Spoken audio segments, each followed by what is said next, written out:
All right, welcome back everybody to the fourth installment of Nathan Rich, talking with Aaron Smith-Levin. Welcome back, Nathan. How's it going? Nice to see everybody again for part 4.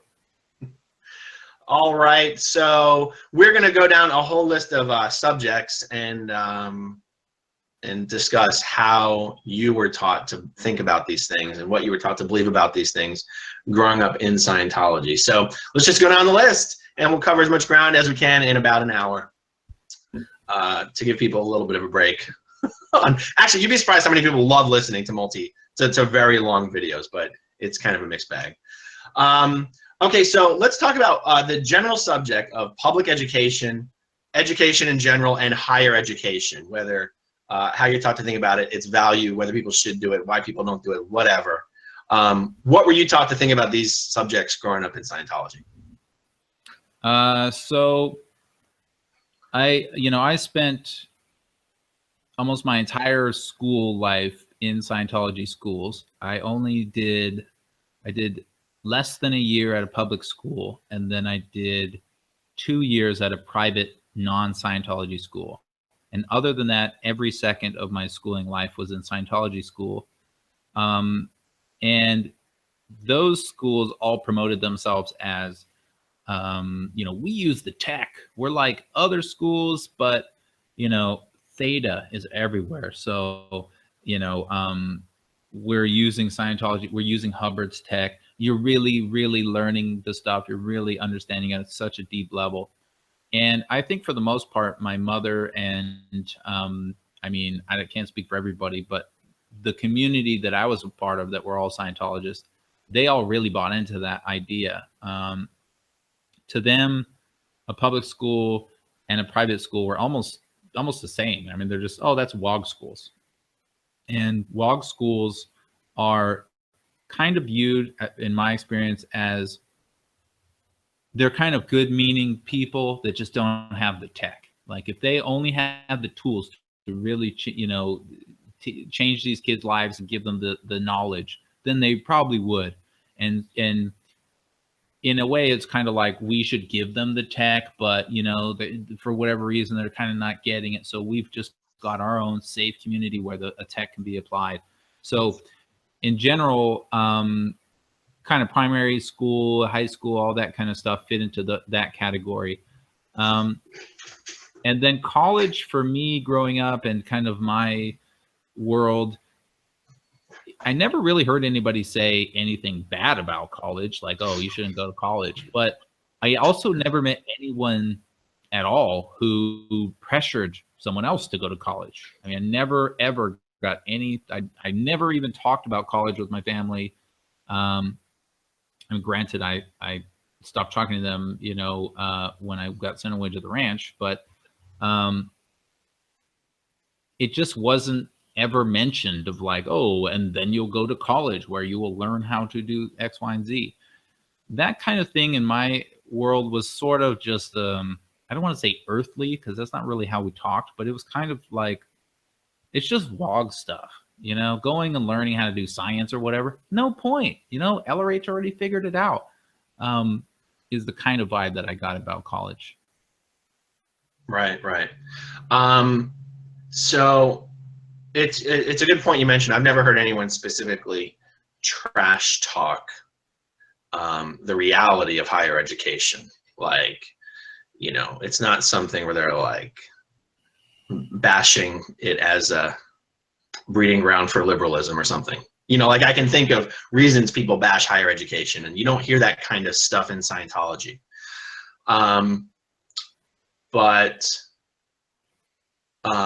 And I hope most of the people watching these videos have seen the Leah Remini episodes of this season, because they do touch on this a bit. This idea of what Scientologists consider important in this lifetime, and that Hubbard describes Scientology and the Bridge to Total Freedom as something that is only available in this brief breath of eternity, and that we may never again have an opportunity to crawl out of this trap, this prison that we all live in. And that Scientologists, even ones who did themselves go to college and become degreed professionals, whether it's a lawyer or a doctor or or a dentist or whatever. Even Scientologists who themselves did go to college do wind up in this frame of mind, because usually that was before they got into Scientology, of the only thing that is truly important in this lifetime is all of us getting up the bridge. And they come to think of the world as this matrix, where it's almost a fake world. It's a prison. It's a trap. So why bother playing by their rules and with their expectations? My Google Hangouts right now says it's frozen and not responding. Can you hear me? Yeah, I can hear you and I can see you. Okay, excellent. And Yeah. so they dedicate, on the one hand, all of their money towards going up the bridge. Unless you're ultra wealthy, the idea of a Scientologist who has an extra 30, 50, 100K lying around just to send their child to college is pretty damn rare.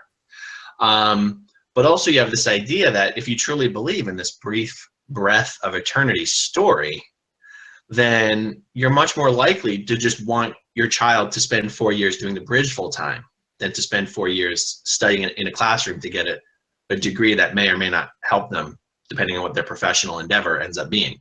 I mean, a lot of people go to college and get degrees they end up never using. I think some people who listen to videos where I've talked about higher education, or even one of the videos where you and I have,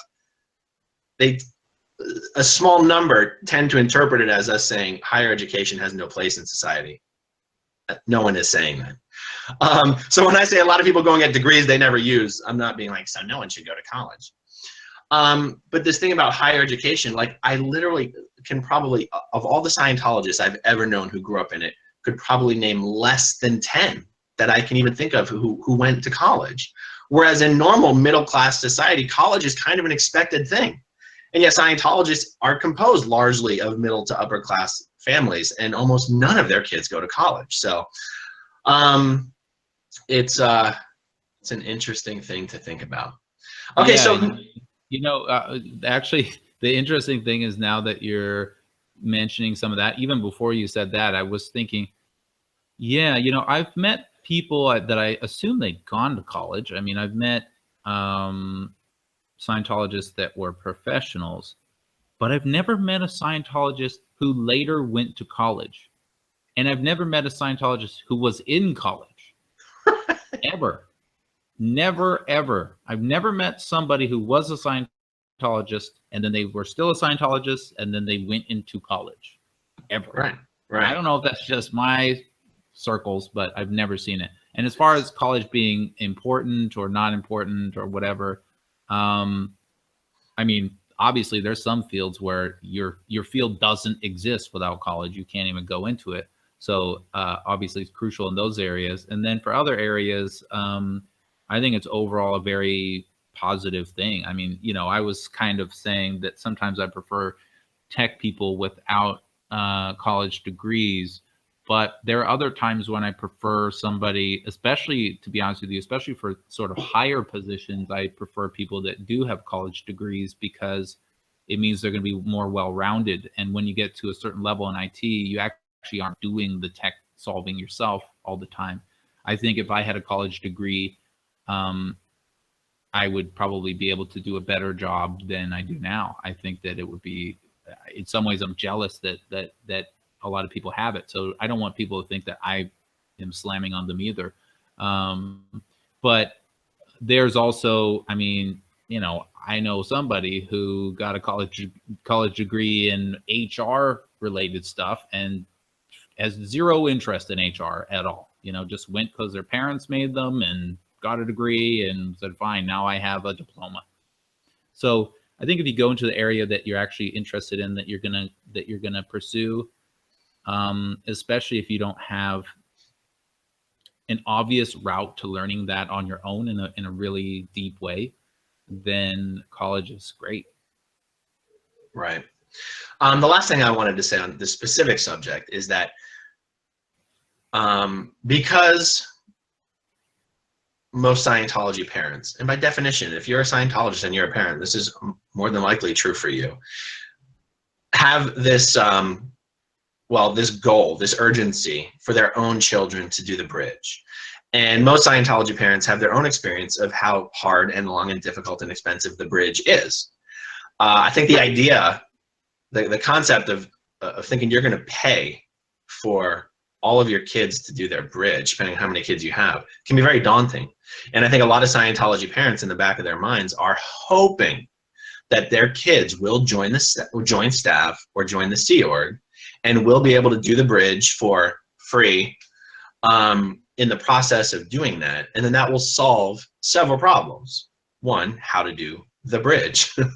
Two, well, that's the main problem. But there's also this idea that society at large is in decline.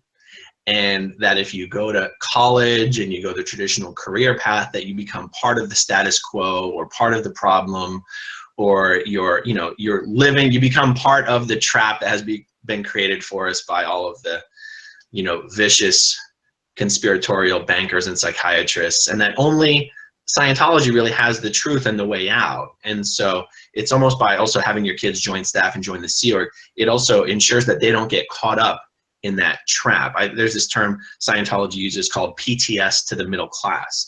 Well, PTS means you're basically connected to a suppressive person. And the idea of being PTS to the middle class is that the middle class here is being defined as the societal echelon that hangs on to the status quo and will fight any efforts to change the status quo. So if you've got your nice big house and your 2 kids and your dog and your picket fence and your degree and your I don't know, job at a Fortune 500 company, you don't want anything to upset that apple cart, and you will fight societal movements like Scientology that are trying to upset the apple cart and change the world. So there's this idea that the middle class is itself a suppressive element, and that they will fight change.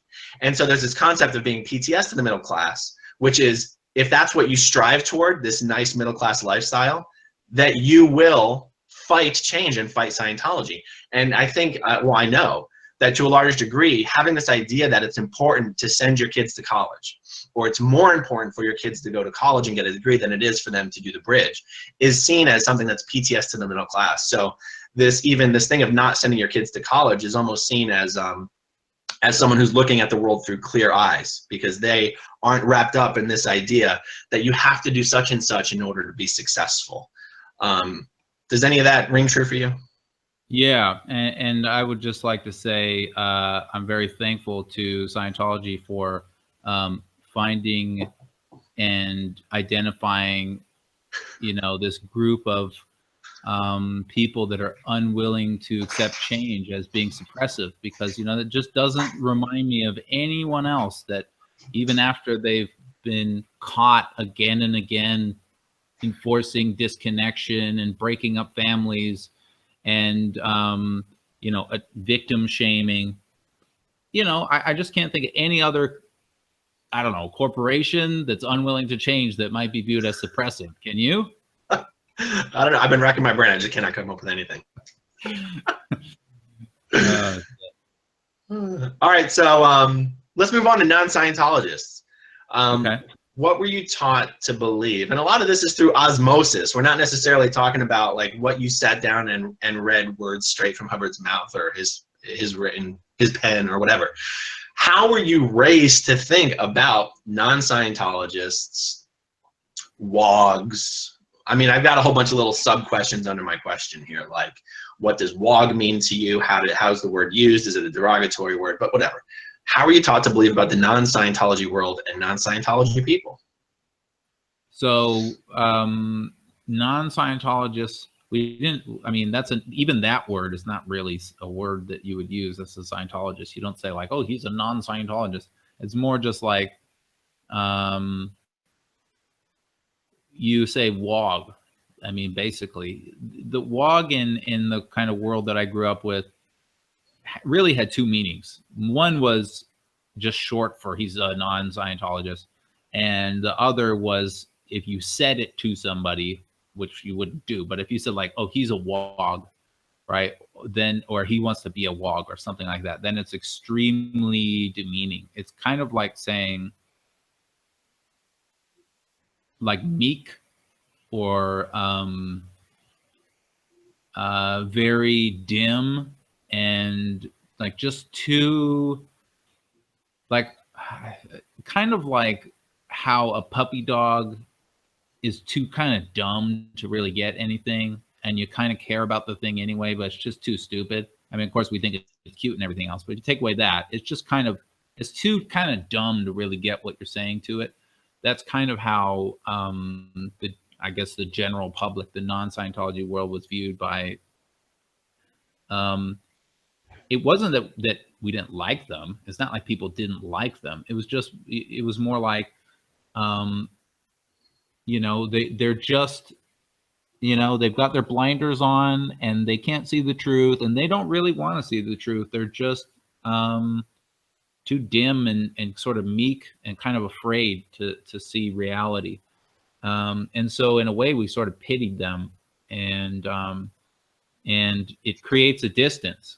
And this distance that it creates is super fascinating, sort of. I mean, it's kind of screwed up as well. But now that I'm far enough away from it where I look back, it's fascinating to see how my mind worked at that time, because that is how Scientologists can lie so readily to people, because you're just, I mean, wogs can't get it. They can't get the truth. And so saying the truth to them is pointless. If I try to explain to my dog that, no, look, buddy, here's the thing. I really got to this and this and this because the doctor that and whatever, he doesn't know what I'm talking about. There's no point. So what do? You just say, oh, here's a bone. Here's the thing that you want. Here's the thing that you understand. And, you know, go on, buddy. And that's, I mean, it's not exactly right, but it's kind of like that, the way that we thought about wogs. So it would be, you know, when I see, for example, okay, let me, this is an example from my sort of counterattack video, or a video that I did about my family that attacked me, which is where they'll say stuff that's a lie, but it's only a lie because they're assuming that you're gonna take something one way when it actually means something else. So like they said, oh, he was under the influence of drugs, and then they just move on, and it's like, no, I wasn't. First of all, I didn't even get taken home by the cops. That whole part is just made up. But what drugs I was under the influence of was alcohol, which is, yeah, that's technically a drug. But I mean, the thing is, Scientologists would not talk to each other that way. They would never, that whole fake, weird, lie stuff that they do, they don't do that to each other, ever. Never.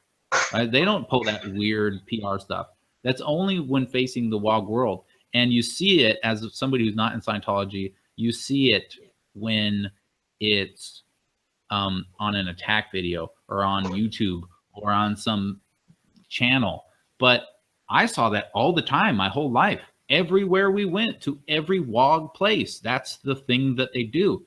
Another example is my aunt, and this, so now this has nothing to do with the video, but my aunt who is on that video, she writes books. She's an author, and she writes about Jeanette MacDonald and Nelson Eddy, this old Hollywood couple from, you know, the 20s or whatever it is.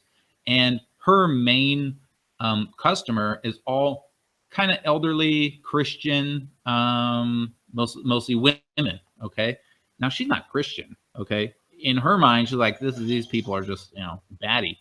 But to see her interact with them, you would never know that.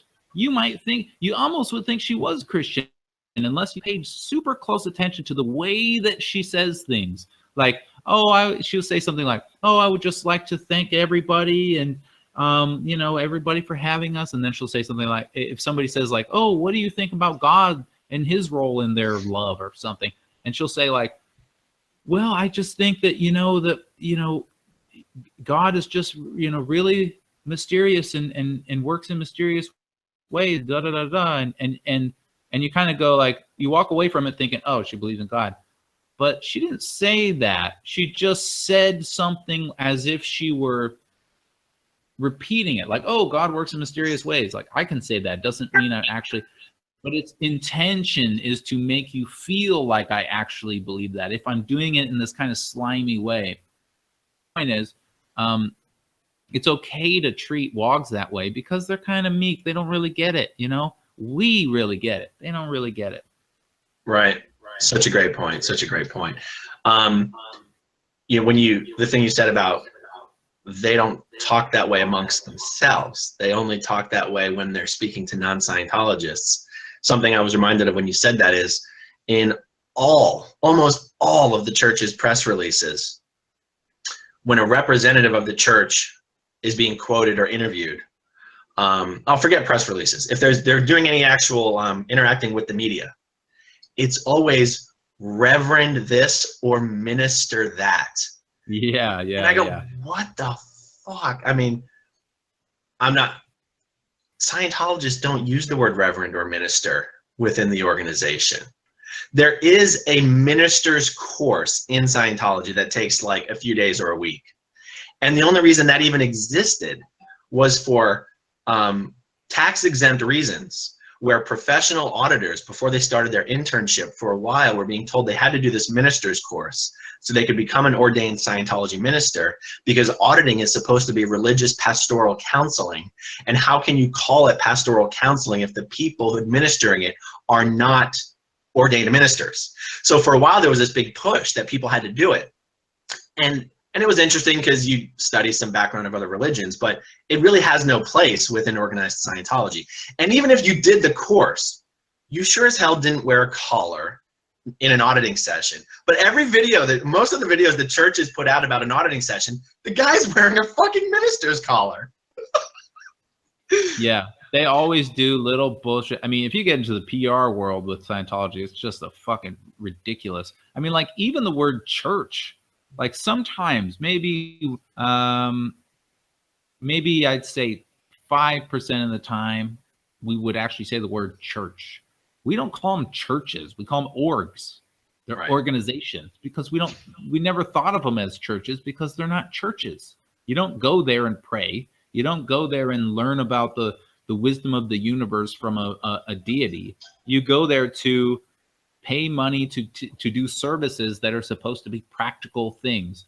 And it's pretty clear when you look back through Lafayette's writings that he wrote about the fact that he almost took pride in the fact that Scientology is not a religion. He wrote something about like Scientology is not a religion; it's a practical, something of stuff that you can do in the here and now.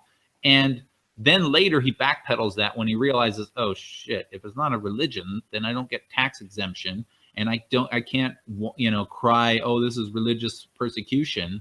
And it's kind of in the neighborhood of religion because it does have a lot of weird beliefs that we can pretend are sort of like Christianity, and you can just sort of start to see what I think was probably the beginning of this type of mentality in Scientologists. I mean, at some point in time in the past, I imagine that L. Ron Hubbard and his 6 followers probably just walked around telling people exactly what they thought. I mean, that's back in the Dianetics days. I imagine he was just saying, your mind has these things, and this is what I believe, and this is how I whatever. But now it's like everything you see by the churches, it's like a lady doing like yoga on a mountain with like a white light behind her, and it's like spirituality and God. What is your purpose? And they try to make it seem like it's well, you have Buddhism and you have Christianity and you have Islam, and then you've got Scientology, and they're just all pretty much like, no, they're not even similar. These are like based on myths and legends from thousands of years ago that have evolved into this belief system.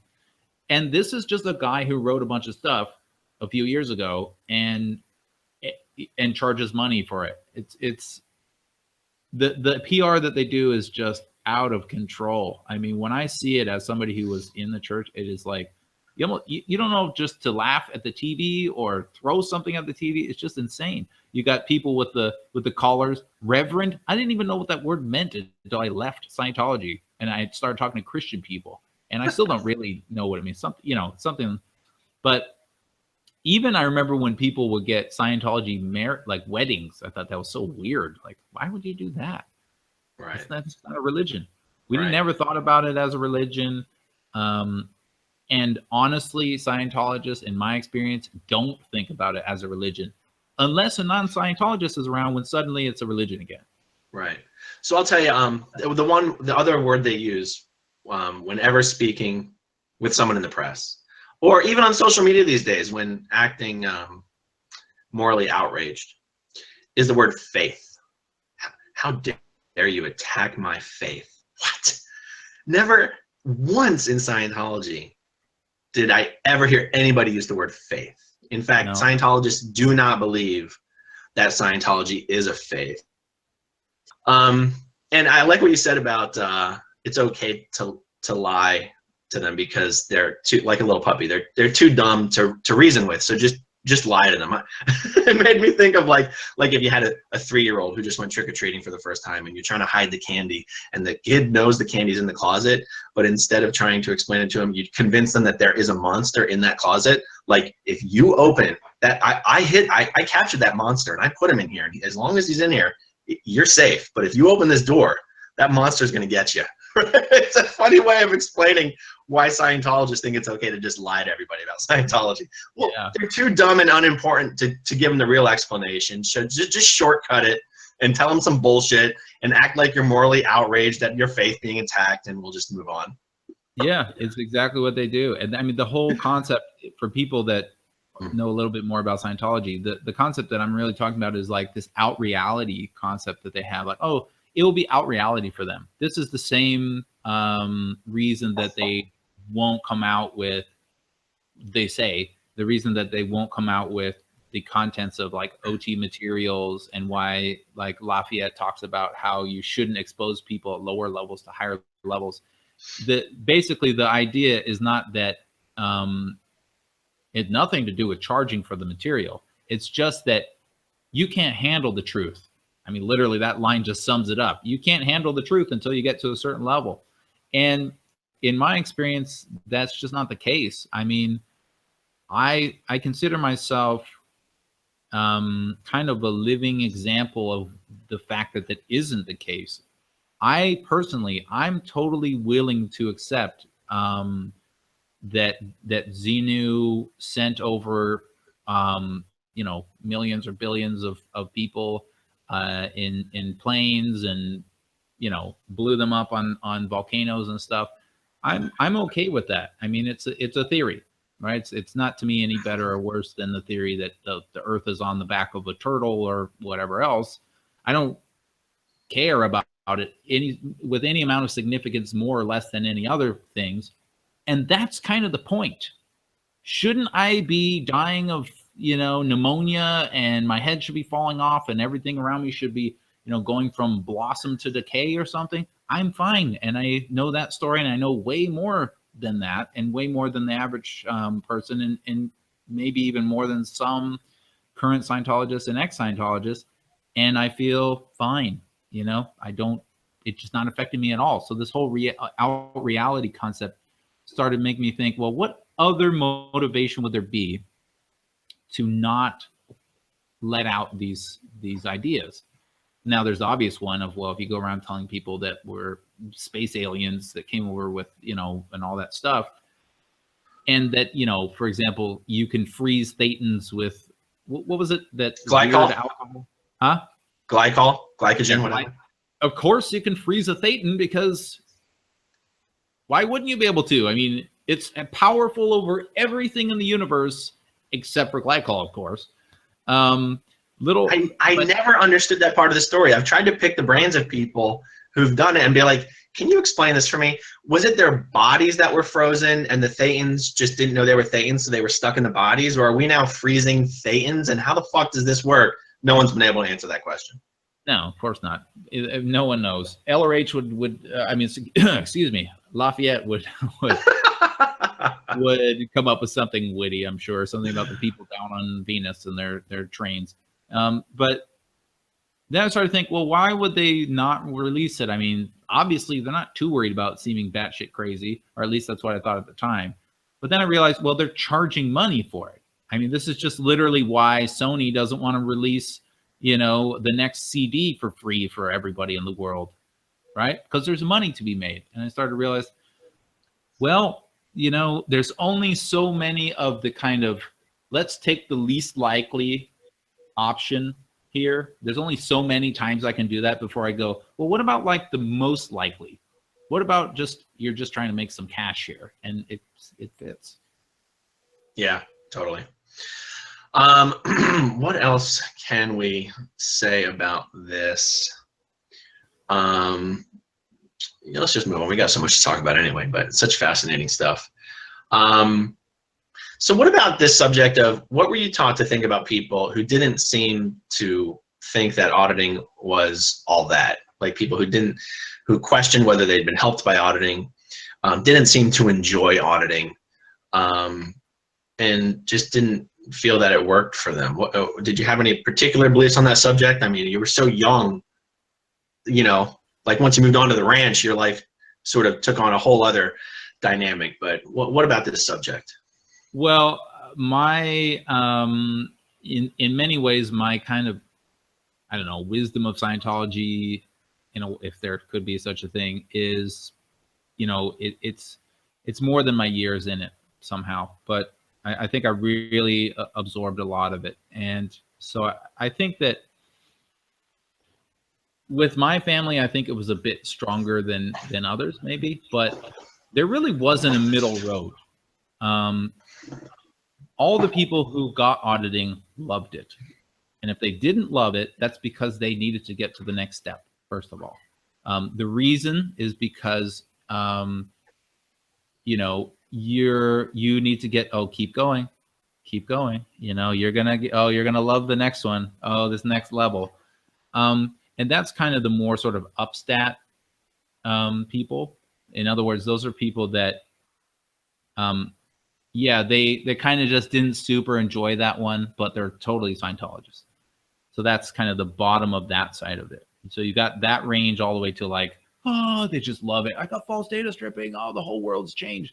That's kind of the range of like Scientologists. And then on the other side, just below that, you have people that are kind of doubtful about it. Like, yeah, I don't know about this. This is kind of, and those were very rare because as soon as you get into that world, then you're really at a crossroads because you either have to go into just endless sec checks and PTS handlings, and then you got like your friend who, no one's heard from him in months. Yeah, he's doing some crazy PTS handling and and they're, they literally, they're taking you out to like isolation to like not be around other people, and just really, they just basically take you over and try to like, exorcise the demons of suppressive people from you or something. And that's kind of the middle off to the side. And then if you actually don't like Scientology, like if you try it and then you're like, nah, this is not really working for me, then the first pass is, okay, something's wrong in the environment. Somebody's not applying the tech right. So it's like, okay, boom, boom, boom, check, check, check. Okay, everybody's doing it right. Let's get you in. Let's have you do another thing. We'll give you a discount. We might even give you a free hour or whatever. And they'll try to get you in again. And if you still are just like, nah, this is stupid, then they're like, okay, if you're new, then they're basically like, okay, goodbye. And you're essentially like, okay, oof, did you see that guy? Oh, like, SP, we got one. Whoa. Or they basically just assume that you're that you are a wog and you just had too many overts, right? You had too many withholds. You can't confront it. As soon as you see that mirror, you just panic and look away and go, oh gosh, this is not what I want to see. So that's the kind of immediate sort of way of looking at it. But the way that it was sort of deeply entrenched is that the tech always works, first of all, period. It always works, which I always thought was kind of weird because he always seemed to be like updating it, like, how did this always work and then you made it better? Does that mean that there was something not perfect about it before? And people would be like, what are you talking about? Or do you have an MU? Read it again. Like, oh God, you guys are idiots. Dude, that's so funny because Jason Begay mentioned that exact thing in like, you saw his big interview with Mark Bunker when he left Scientology? Have you seen that? I saw part of it a very long time ago. I can't stand his voice, so it's really hard to watch. But yeah, I saw it years and years ago. Yeah. He references the fact that they made all the Scientologists listen to all of L. Ron Hubbard's lectures when they were re-released, and it's actually one of the things that was like the beginning for the end of Jason. One of the things is every new Congress was just like a public event where it was It wasn't just for trained auditors, it was for the general public. Hubbard would constantly be referring to the fact that everything we've done up until now we realized was fucked up, but now we've got it right. And we're finally doing what we've said we promised when we in Dianetics. And then the next Congress, he would like say the exact same thing. Like, we finally figured it all out. But every step of the way, he was saying, it's perfect, it works on everyone, this will do everything. And then the next Congress, he's like, that wasn't working for people. And you're like, well, then that means every Congress, you're lying to everyone every single time. You're constantly reversing yourself.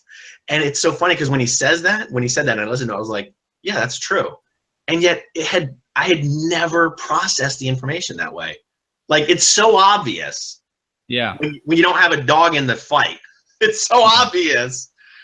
Yeah, that was one of the things that actually I did notice when I was, now granted, I didn't notice it until I guess late in the game, but I did notice it at Flag when the golden age of tech started, which I don't remember when that was, but I was there, and they started doing, and we talked about this a little bit before. They started doing the whole, like, there was a word and it was in the middle of this sentence when it's supposed to be 3 words later, and when we moved that word, it just charge was blown. And I just knew then, like, wait a second. Last week, that was infallible, right? Last week, if you went past there and there was anything wrong, you had to pay for those, for M1 auditing and overts and withholds. And you're like, you were the one that had a problem. And now you're just going to come out here and be like, oh, we switched the words around. Now it's fine. Buy it again. Also, everyone who got to this level has to redo all that stuff and pay for it. I'm like, something is really, really wrong here. Right. So, anyway, so yeah, like saying that everything is perfect the entire time, and then also changing it is wackadoo. I can't remember what the question was now. I'm getting lost. No, I was just gonna revisit it, which was how were you taught to think about when auditing, and anyone felt like auditing hadn't worked for them in some way. So the tech is perfect. The tech is perfect. Depending on what time period you're talking about, the tech is totally different than it was some other time, but it's whatever state it's in, it's totally perfect. And so there's either a problem with the auditors, right? Or there's some out ethics in the area of the staff, okay? And if you're in a high level, church, the assumption is that's not the case generally. Or the most likely situation is there's something wrong with the PC, the pre-clear, the person getting the services. And so really it just turns to, okay, what's wrong with this guy? They're thinking, obviously they're not saying that, and then they're trying to figure it out. It's usually, they're just scanning for anything that could possibly be causing it, and any out point that they find, there it is, right? His shoes are untied. He's obviously PTS. He's making mistakes. He's criminal. Right. About Mace Kingsley real quick, because I don't know if Mace Kingsley still operates any ranches, but what I do know for a fact that Mace Kingsley here in Clearwater has a little organization. They're basically, they market themselves as the specialists of how to audit children. And your average Scientology org mission is not set up to audit children per se. And so there's 3 local private schools run by Scientologists who pay licensing fees to the church to use some of their materials. And this Mace Kingsley is set up centrally to these 3 schools so that kids can be bussed back and forth to get auditing at the Mace Kingsley Center. And where I'm going with this is I'm wondering, at the ranch, did they audit the kids that were there? Yeah, of course. Yeah. Somehow that was lost on me. Yeah. Oh no, they had, they had auditing trailers. So at the New Mexico ranch, which was by far bigger than Palmdale's, like, I don't know, 10 times as big at least. They had, I mean, I could go through the whole entire layout of the whole place from memory. I was there for so long, but they basically, what they did is they had tons and tons of trailers, and then they had built these wooden walkways that went around the trailers with these like steps. I'm actually almost tonight I was just writing about this in the book, like describing this area as I was going to one of these sessions while I was on acid. I was kind of telling that story, but so Yeah. So basically, what they would do for auditing is they had what they call field staff auditors or whatever, field auditors, Field and auditors. yeah, and so they weren't really like part of the ranch. They were just kind of like, freelance auditors, and they would come and they would be sort of regulars. They'd sort of come and go over the months and years, and you would go into session. And that was actually part of the 10 steps. So there was 10 major sort of steps that they called it. And it was the fourth step, the technical step, was getting auditing. And it was like, I think it was 2 or 3 times a week, something like that. And there was the Purif was there. They had ethics rooms and ethics books, and I mean, it was Scientology'd up. So there was sec checks on the reg, if you know what I mean, and there was auditing, and I'm actually writing about, like I said, a pretty crazy time when I had started to get drugs, and I went into session on drugs, and just what that experience was like. There was no way to finish the ranch program, no way, without doing Scientology. It was impossible. You could not come and say, look, I'm a good kid, I'm working, I'm doing stuff right. I'm not really into the Scientology thing. I'm not into religion or anything, but thank you very much. But I just, I want to solve the problems with my family. I want to do my work and be a good kid and just get through it. I mean, they would be spinning around, running around like crazy. Like, what do we do? How do we get him to do the program? He doesn't want to do the program. So it was very much a part of it. And those auditors, they were, I've had a lot of auditors. Those guys were okay. I don't have any kind of ill will to them specifically any more than anyone else. You know what I mean? To the best of your knowledge, were all of the kids at the ranch from Scientology families, or did these guys somehow figure out how to market to non-Scientology families of send your troubled kids here and we'll fix them? Well, when you say all, you're setting yourself up. No, it wasn't all of them. It was a vast majority, though. It was maybe 95%, not 99%, maybe 95%. Every now and again, there'd be a kid who was like, what is this shit? Just show up. They're like, you're not a Scientologist? Like, no, I don't know what this shit is. I'm trying to remember how those kids got there. There was one guy who's, I don't know if he's famous. I think he's in a band called Miniature Tigers. That guy, Charlie Brand. Anyway, he was at the ranch. I tweeted him something like, oh, did you see it? What'd you think? And he's like, that's exactly what it's like. And if you look up the Wikipedia article on Mace Kingsley, that's how I knew who he was. He put something on there. It was kind of like, I didn't know what the Scientology shit was. My parents thought they were sending me to some regular camp, which is kind of funny. And then I remember there was another kid who was there because like somehow the ranch like was talking to his parents or something, and he was like in court, and they had convinced the court to like, okay, instead of sending him to juvie, we'll take him. So they had some hooks in with some very minor courts where they would kind of say, well, hey, why don't you offer them this other idea? But other than that type of thing, it was pretty much all Scientologists. Yeah. Interesting.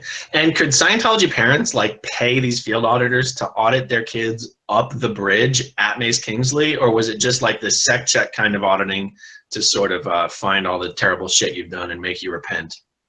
No, you could do auditing. I mean, you could do courses there, auditing. They tried to make it as full blown as possible, but of course it's not a real org, so you can't do the sort of higher end stuff. But Shirley Young, who was the director for a short time there, she was like some high up CMO lady. I mean, I asked Mike Rinder the other day if he knew her. He's like, yeah, I knew her. And then you got like Cindy Blakesley, who was a CS, and she's another, some bigwig supposedly. And all these people, Carol Kingsley and Debbie Mace. And so they were trying to make it as real deal Scientologists as they could. I don't remember specifically all the stuff that I did because it's been so long and I just didn't place a lot of value on it. But I mean, I remember doing TRs and objectives in the course room, and if you can do TRs and objectives, and they had the PTSSP course there, and you could do M1 there. I remember. Oh wow! I mean, that's the real deal. Yeah, I mean, there was e-meters everywhere, and I mean, it was pretty.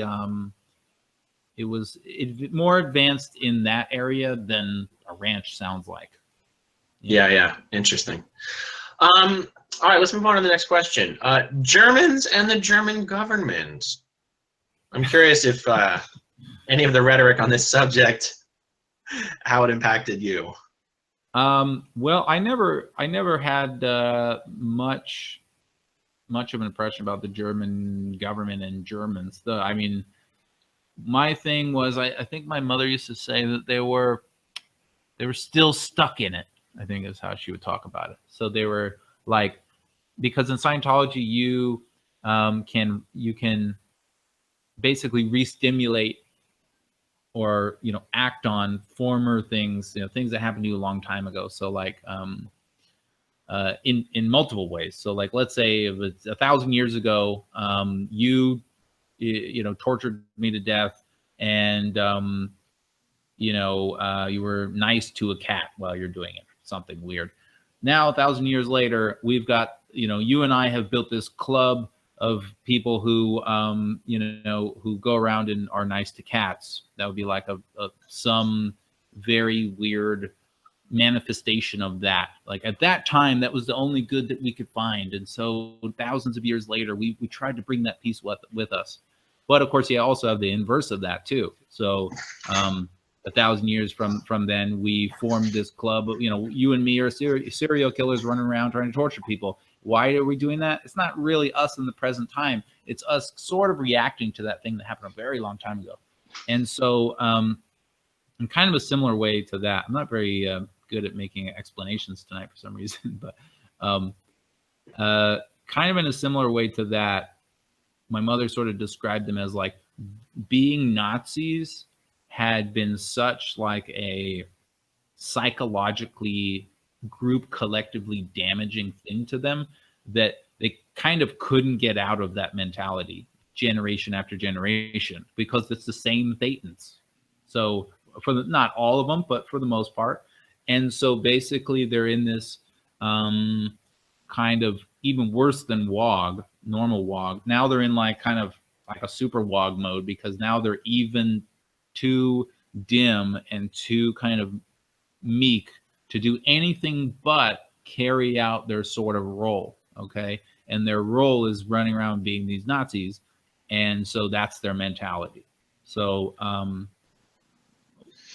weirdly, it didn't have the same kind of connotation of like that they're super bad, evil people. It was more just like they kind of did this to themselves. Right, right. It's funny when, as you're talking, I'm sitting here thinking of all the ways that the explanations don't intellectually make sense, and at the same time going, well, they're not supposed to. You don't have to make sense of it. But just as an exercise, let's do this. Of like, Scientology talks about third dynamic engrams. Now, the third dynamic is any group that you belong to, and an engram is something that happens that's very painful. And usually in the reactive mind, when you form your own engrams, that's like someone hits you over the head and now you're recording an incident of pain and unconsciousness. But Hubbard will say that a group can also experience a painful incident, something that hurts the group, and it sort of sticks with the group and carries through time like a normal engram would. And there's this idea that, the Nazi era was sort of a group engram for Germany, and therefore it's carried through time or whatever. And then I'm trying to also match that up with the idea that as Thetans, we're all supposed to die, and then because we're stuck in this trap, we're supposed to get sucked up into the implant station and have our memory completely wiped, and then be shot down back to pick up a body. And in order for this group engram concept to even make sense, you would have to assume that for some reason the implanters in the implant station were shooting all of the Thetans from German bodies back into German bodies in order for this generationally to keep going, you'd have to be like, yes, the Thetans occupying the bodies in Germany today are the same Thetans that were occupying the bodies in Germany decades ago, because otherwise this aberration would not be able to continue to move forward. I don't know. Maybe I'm missing that somehow. Well, But I can tell you how that kind of thing was answered to me, because I've asked those types of, I mean, not specifically about Germany, but yeah, please do. So the thing is, you know, cause is what, you know, cause is, can be so powerful. This is not me saying it, but I'm kind of I'm getting into that headspace. Cause itself, intention, is so powerful that you would cause yourself, even with no consciousness or memory, basically, you would still cause yourself to go back into being a German, because you're basically pulling that in for yourself, right? You're pulling that experience in for yourself. Are you still there? You're kind of frozen looking. Oh, it froze for a sec, but then when it picks up, it doesn't sound like I missed anything. So carry on. Yeah. So, I mean, that's that's exactly how my mother would have explained that to me. I mean, she'll knock that one right out. You know, she's like, oh well, the Thetan knows, you know, the cause of the Thetan, and you would just go right back and just boom.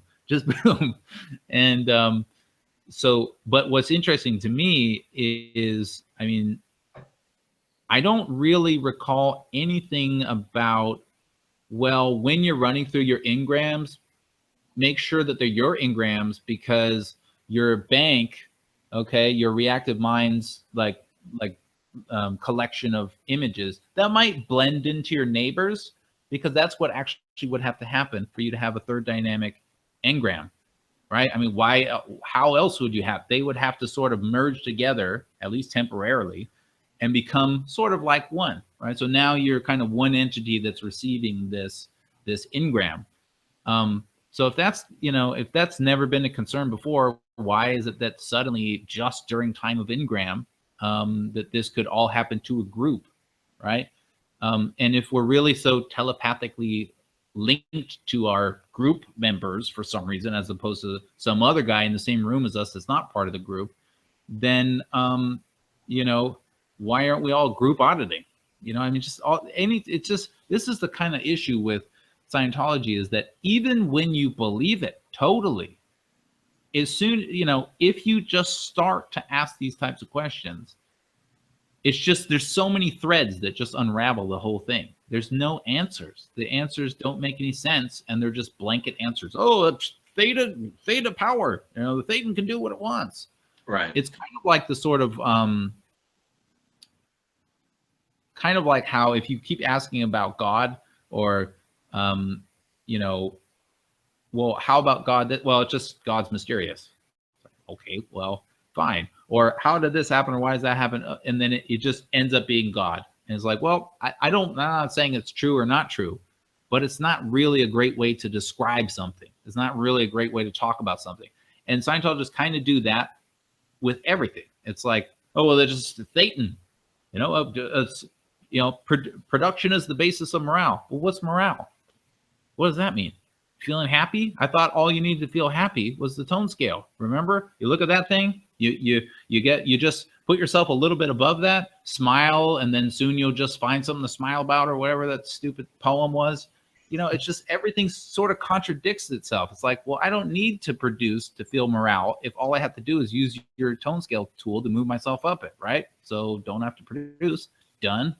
And yet, just like you, as I'm saying how obviously quacky all this stuff is, this is how I believed the entire reality and it was for, you know, at least 17 to 20 years. It's not like when I left the ranch, I suddenly was like, finally, all that indoctrination is gone. Now I'm just a regular Joe walking down the street. It slowly comes out, but there's so many issues with Scientology on a very, very deep level about how they look at stuff. But anyway, off I go. Germans are their own victims. They've done this to themselves, and right. and they're too meek to now even get out of that trap. And I heard you say something about Germans, I think on another one of your podcast episodes. With Mike. Videos. You were saying something about the Germans and how they, like, Scientologists think of them as Nazis, which is crazy because they think of, like, Scientology as having the homo novus and stuff. That was you, right? Yeah, it was an interview with me and Mike. Yeah, that's pretty funny to me. But the weird thing about the homo novus thing is that it's never spoken. Never. I never heard a Scientologist be like, well, we're better than them. We're homo novus. Or we're superior. You know that. Never. And yet it's always there. You just know it. You just know you're better. We're like, they say things like, oh, Scientologists are so woke. Now they say that shit. Or, we're so theta. We're so OT. We're the most OT group. They're always saying things that make it seem like they're better than everyone else, and they really believe it. We are the best. We are the next evolution of people. And you just look at them and you go like, God, I don't want to evolve if that's what evolution looks like. Right. Even as you've been talking here, it occurred to me that it's not Hubbard's writings that insult or criticize the Germans, and I realized why. Because the whole rhetoric against the German government was solely a reactionary function to the attacks, the perceived attacks that the German government was making against the Church of Scientology. And someone who's more familiar with history, please jump in the comments below. But that's not something that started when Hubbard was alive. That started later on. And so when you go through Hubbard's writings, he doesn't actually pick on the German government. I don't think so. I mean, as I sit here and recall it, I don't recall any lectures about, let me tell you about the Germans. Yeah. It was more of a PR attack that the church was launching against the German government during a time when I was a young person growing up in Scientology. That was in response to the investigations and honestly some what was probably a lot of discrimination against Scientologists in the country of Germany.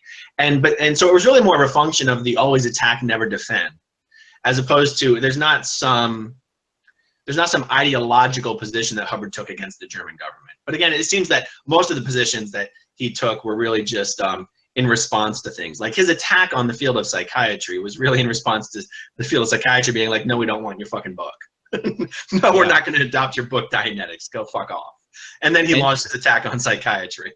And you know what? That was another, I don't want to use their term, that was another indicator to me. I remember reading about, I suck at remembering these things, but there's something about how he had sent Dianetics to like psychiatrists, and he was just like, he thought they were going to be blown away by it. And they're like, like, well, that's the theory, I guess. And they sent it back. And then he just like realized that they're just, so evil and everything. And I remember thinking, wait, but that's not how anything else works with technology. Like never. You never go to the enormous field of people that are experts or even claim to be experts in something, and you present them with something, and then they go, that's not great. Can you think of anything else that happens with? If I invented something that you can plug into a phone that does some great, awesome thing, and I went to, sent it into Samsung and Apple and, put it on the internet, and everyone was just like, yeah, I guess so, then it's not good. That's what that means. It doesn't mean there's something wrong with them. It means the thing is actually kind of a piece of shit. And I just started to think like, that's weird because, we're talking about somebody who just clearly says that he can clear blindness. He can, he can make people stop being suppressive people. Meaning he can make you stop attacking Scientology and stop criticizing it and basically want to join it. He, with the magic wand, and yet he couldn't convince some wog Sykes that his Dianetics book was, right. It just seems so kind of like, why does he have to convince people that something is true if it's just so obviously true? And this kind of leads into a whole nother thing that we're going to run super long if I get into, but it basically has to do with my experience with the work ethic of let's say public Scientologists, because I know Sea Org members work their asses off. But my family has basically, I mean, they just do the easiest, like lamest jobs ever, like multi-level marketing and selling blue-green algae and like always trying to convince someone to buy their tooth products. And it's like, they don't have like what, like chiropractic. It's like, get a fucking job, people, go out there and do some work. It's just annoyed me my whole life. It was always we're going to test your like allergies. We're going to put this like bottle on your, I can't remember what the name of this stupid thing is. You hold this bottle of like ginger and we're going to try to push your arm down. And then we're going to change the bottle. Oh, corn. Oh, your arm went down. You're allergic to that. It's like, it's just that you get these people who are, I don't know if they're just susceptible to it, but something about them is like, they just want to believe something, anything. And so you just say, hey, blue-green algae, it's a superfood.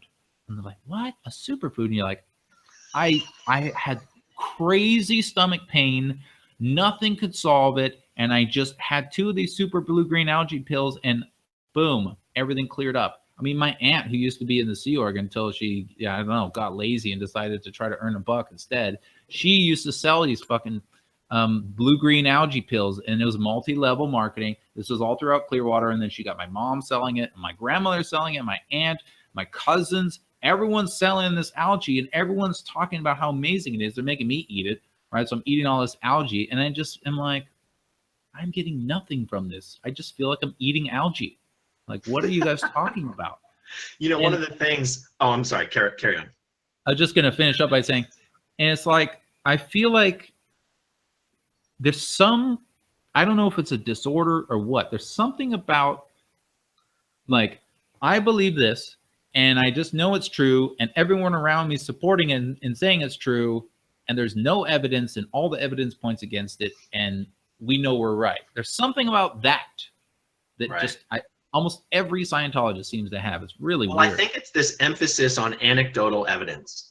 And this is a great subject to discuss, because when I left Scientology, or not even, there's not really a specific time that I can point to. This is when I left Scientology. But coming out of Scientology, I definitely had this idea, just from what I'd been exposed to my entire life, that anecdotal evidence was the highest standard of evidence. That if it worked for you, bam, that is proof. That is proof positive. Now, of course, that doesn't allow for things like statistical variations between oneself and a larger group. It doesn't allow for things like the placebo effect. And so, because when you are getting Scientology auditing, or when you attest to completing Scientology auditing, your entire gains are completely subjective and they're anecdotal. And that's one thing that the way you just described the MLM recruitment pitch, like, this worked for me. You tell your own story. Before I took this, I was this way. Then I took this. Now I'm this way. That's anecdotal evidence. And so one of the things that business pattern or that sales approach has in common with Scientology is that it acts like anecdotal evidence is the highest standard and the only evidence that matters. And because I've asked myself a lot, why is MLM so popular in Scientology? And it didn't even occur to me until you were just speaking that that's one thing they have in common. Anecdotal evidence is all that matters. Trust your own experience. Your own experience trumps everything. And if it works for you, for everyone else, I mean, it's just one thing that these things kind of have in common. Uh-oh, you grabbing your cat? Yeah. All right, the day has come, everybody. I just saw him scratching the post. Oh my God. Say hello to everybody. He's panicking. Hi, boy. This is White Tiger. White Tiger. White Tiger. Say hello to everybody. Can you make, does he like to meow? Does he make noise? Does he, Look at him. All right, let's do a yawn. Don't like it? All right, boy. Okay. Sorry, I just saw him scratching the post. I had to run over and grab him. Sorry, go ahead. I'm back. No. What were we were just. I mean, I think I kind of finished my point. Well, you're saying, you know, It's this emphasis on anecdotal evidence. This emphasis on what helped you or what made you feel like it helped you is proof that this thing is basically scientific proof, and that even if someone presented you with a study that this thing does statistical harm to large groups of people, you'd be like, it worked for me. Instead of realizing both of those things can be true, actually. Just because it worked for you doesn't mean it works for everyone. But then it just occurred to me that Scientologists are conditioned to think that Scientology works for everyone, despite any proof you see to the contrary. Because Hubbard said it worked for a few people, it has to work for everyone. You just get used to thinking in that way, that anecdotal evidence is incredibly important and valuable, and that because something works for a few, it must therefore work for everyone. And I don't know, I just think it has something to do with why that MLM pitch seems to work in Scientology. I mean, MLM is huge in Scientology. Yeah, I know.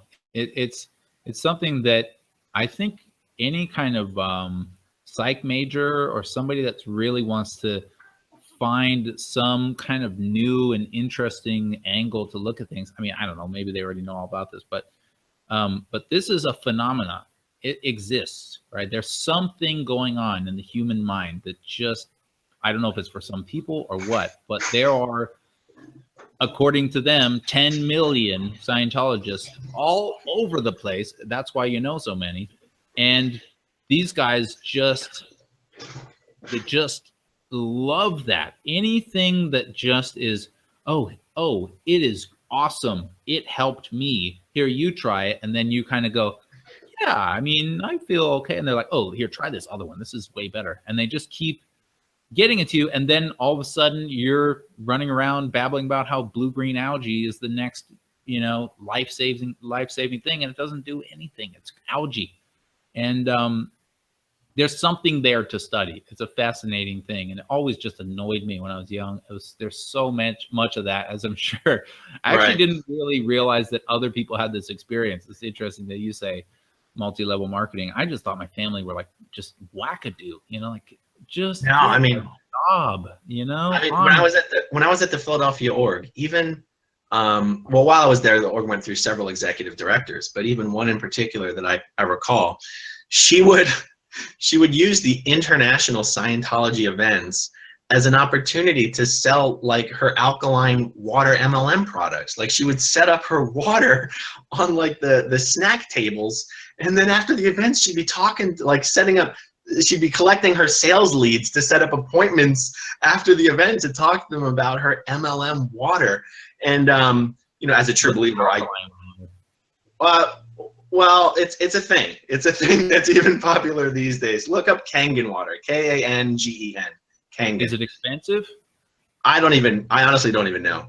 It can't be more expensive than buying Evian in the store, but it's going to cure your cancer or prevent you from getting it. Oh, absolutely. You should check it out. I'll sign you up. Wow. Okay.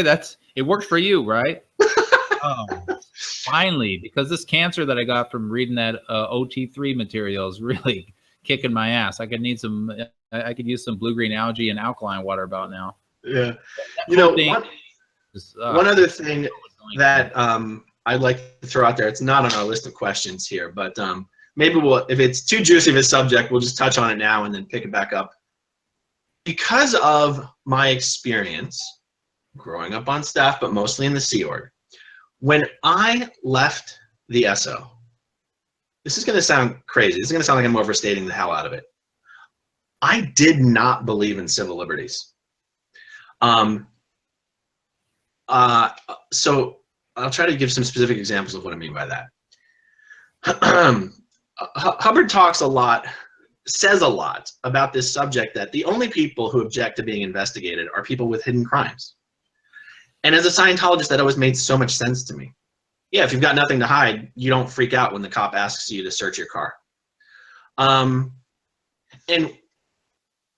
obviously there's a different dynamic to that in society. It ignores, for example, prejudice and racism.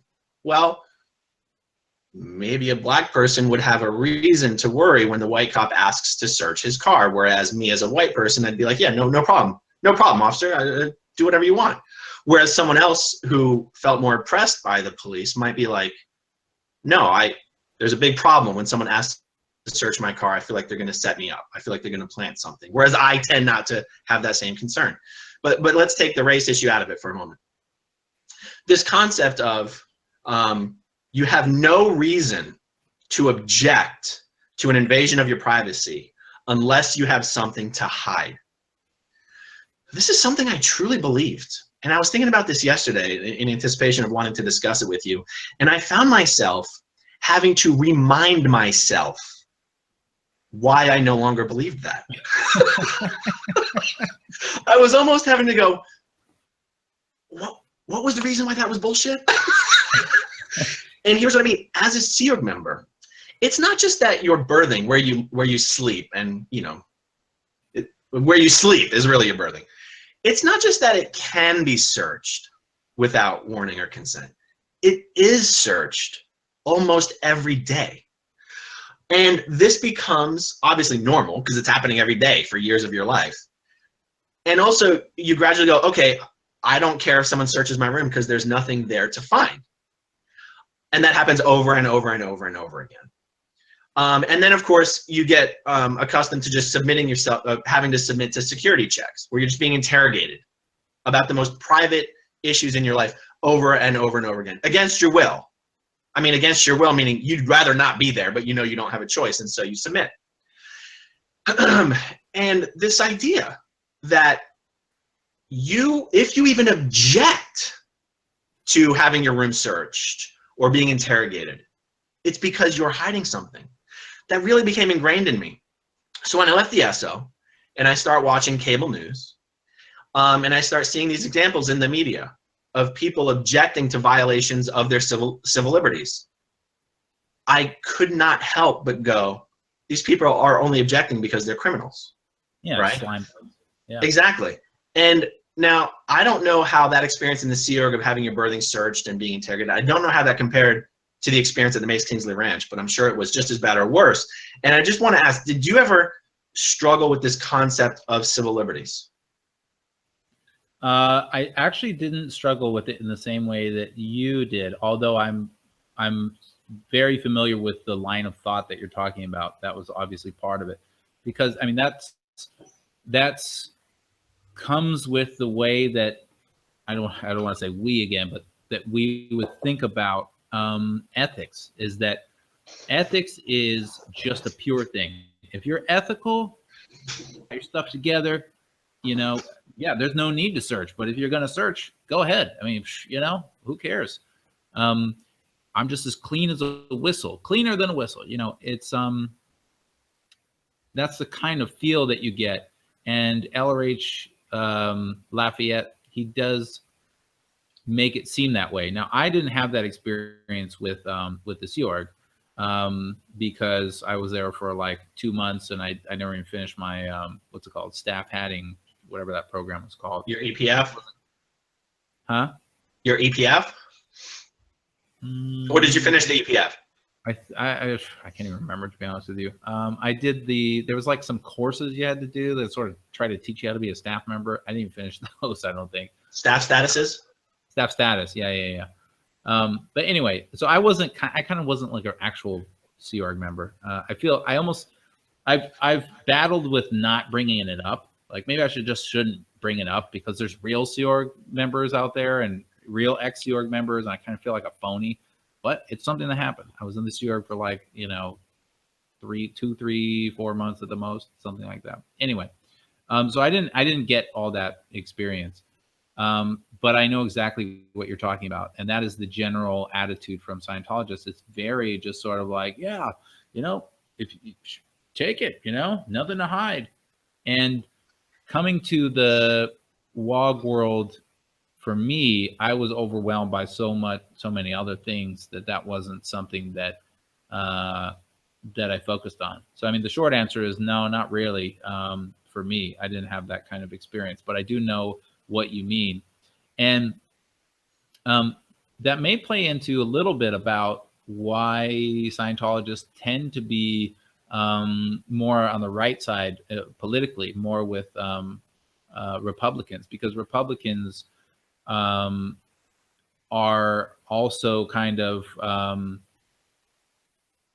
they kind of have that mantra when it talks about police, and they're on the side of that police very often and that kind of stuff.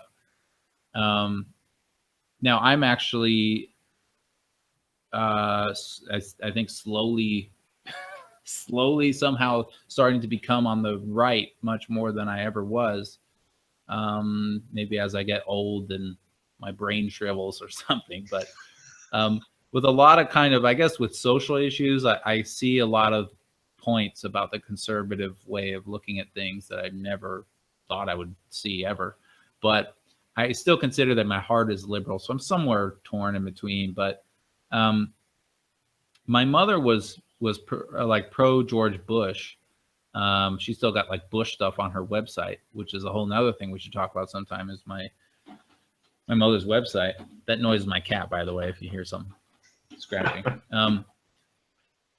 So, I mean, she was very George Bush, and I guess supposedly now Scientologists are very sort of Trump. And it was weird for me to figure out why that is. And I think it's actually because I think the overall reason is because that's where the Christians are mostly. And the Christians are the ones who are saying, hey, don't attack my religion. Don't attack my faith. I have freedom of religion. Those rights are important and that kind of thing. And I think this is just a strategy from Scientology to kind of, yeah, and us too. Yeah, we're with them. Yeah. Yeah, all religions are equal. And they're going like, that's not what our sign says. Yeah, the same thing. But anyway, I'm sort of rambling again. As you guys could probably tell, I'm super tired at this point. But yeah, I do want to talk about, the next time we do a video, ask me about my mother's career. You're gonna find out some. This is good. That probably alone will be half the conversation. Totally, absolutely. You mentioned the thing of the Scientologist. Perhaps, well, again, we have the organization of Scientology, and then we have individual Scientologists. You'd be surprised how many individual Scientologists are Democrats or liberals, when the ideology of the Church of Scientology is so conservative. But you mentioned this idea of the church trying to ally itself with the religious right to sort of cloak themselves in the protection of religious freedom. And it cuts both ways. Like on the one hand, you could imagine Christian groups saying, yeah, we protect all religious freedom, and therefore we will step up for the Scientologists. But not so much, because realize the Christian groups also are like, don't bring your brand of crazy over to us. We don't want to be colored with your bullshit. Yeah, I know. Except you saw that Trump tweeted about that what's her name? Joy Vanilla? Did he actually tweet about Joy Villa? Yeah, you didn't see that? Well, I mean, obviously I know about Joy, Joy wearing her Trump dress to the Grammys. And now that you mention it, I think I do remember the tweet. I saw her go on Fox and Friends. But I'm a little behind the times. Like, I saw someone else tweet something today or yesterday where it sounded like Joy was actually trying to distance herself from Scientology, but I don't know if that was just a headline, because I can't imagine her doing that.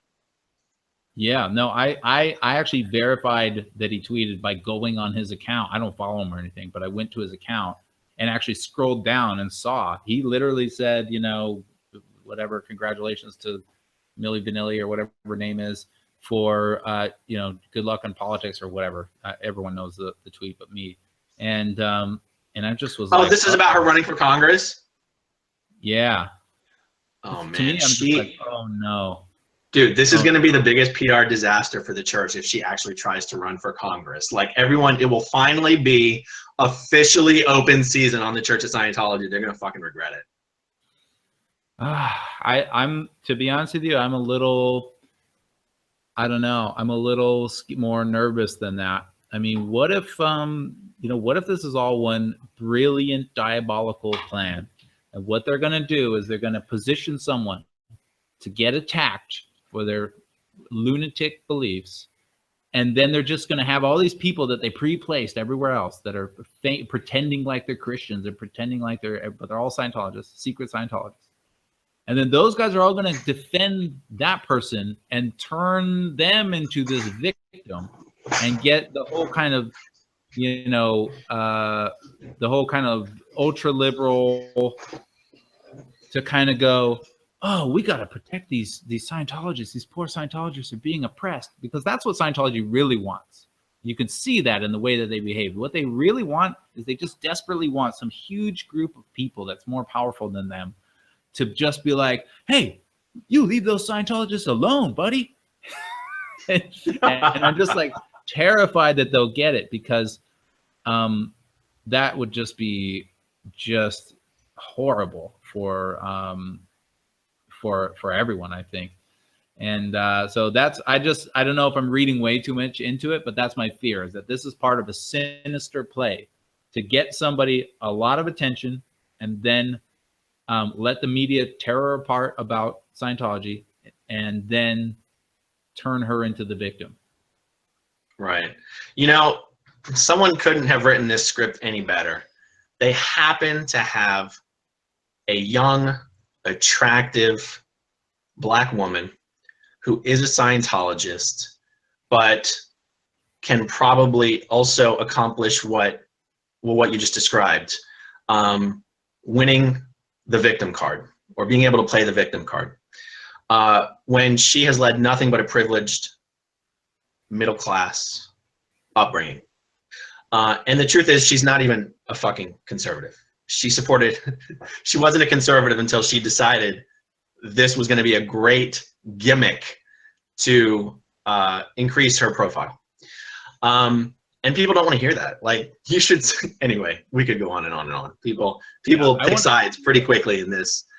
Well, I mean, I don't have a side other than she's a Scientologist, and I'm a little nervous about what that's going to mean. But honestly, I don't know anything about the girl, and no, what I meant was that because the nation is so politically divided right now, as soon as she came out with that "Make America Great Again" dress, nobody on the right that I saw was interested in hearing that she hadn't always been a conservative. It didn't matter. They weren't saying we don't believe you. They're saying we don't care. We don't care. She was brave enough to do this. That would be more than enough to make up for any sins she committed supporting Hillary Clinton and Barack Obama. And that's where you get into the ideology. You're like, wait a minute. You're saying that made up for it, but at the same time, she's playing you. You're using her strategy as a defense. Like, she's playing you. She knows that you don't care about anything other than the fact that she did this publicity stunt. And that publicity stunt made you feel good. It looked like a slap in the face to liberal Hollywood. But she's playing you, and you're saying you don't care that you're being played. That's as intellectually dishonest as it gets. Yeah, I mean, they're trying to encourage more people to do stunts that support more. Sorry, I had to move something. The cat's back. Come on, buddy. One more shot, you damn ham. He's coming back for more. That is an awesome cat. He's got a big personality, don't you, boy? So they want more people to do that kind of stuff because they really, want to support Trump, and they want everybody to.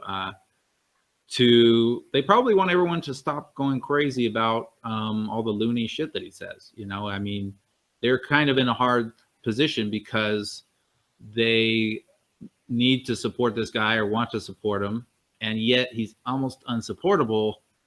And it's, they kind of believe in some of the stuff that he says, but he flip-flops a lot, and he's just such a buffoon that it's I don't envy their position. If you're really gonna kind of force yourself into supporting Trump or whatever it is, it's not an easy life for you. And I think that they're just going, look, oh, she gets it, yeah, let's make him cool, let's make him acceptable. But I'm really not an expert with politics, but I'm interested to see what somebody like Gavin McInnes, I don't know if you know who he is, but he's he's kind of an ex-punk rock Canadian guy who's just a wizard with politics, but he's way right, and he's a Trump supporter, and he's one of the few Trump supporters that I can listen to. Oh, dude, is this the guy that went on Hannity and told that the woman that was sitting next to him that she'd be happier at home in the kitchen raising kids? Yeah. Oh shit, dude. Yeah. He's not exactly politically correct. I can't even say all the stuff that he talks about, but he talks about sex and drugs and everything. He's very entertaining. And needless to say, I don't agree with a lot of the stuff that he says, but he's a Trump supporter, and he's someone that I can listen to without just being like, what are you even talking about? And then you've got other people on the right that are kind of interesting, is Ben Shapiro, who's actually not a Trump supporter, but he's a Jew like me, which is one thing. We got to stick together so we can take over the world and everything with the banks. But he's very interesting to listen to. And then, I guess from the left, I listen to, and actually I've been listening to a lot of, I think her name is Ann Coulter. Uh-oh. She's Don't mention the A word. What do you mean? No, go ahead, carry on. She's I say she is like, whether you love her or hate her, she is one of the most divisive people who's ever opened their mouth on a media platform. Like, I don't know how she walks down the street without being just assaulted on a daily basis. It's like she goes out of her way to insult people. That's what I meant. Yeah. No, yeah.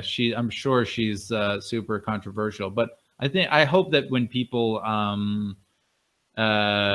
judge me for being an evil person that listens to both sides, that they remember that in the end, I don't really care. I don't know about this world. I just try to listen to people that are interesting. And I think as a character study, she's interesting. I think Donald Trump is interesting to the phenomenon. He's such in my opinion, a negative phenomenon. I think he's probably overall very detrimental to the health of America, but still interesting nonetheless to see.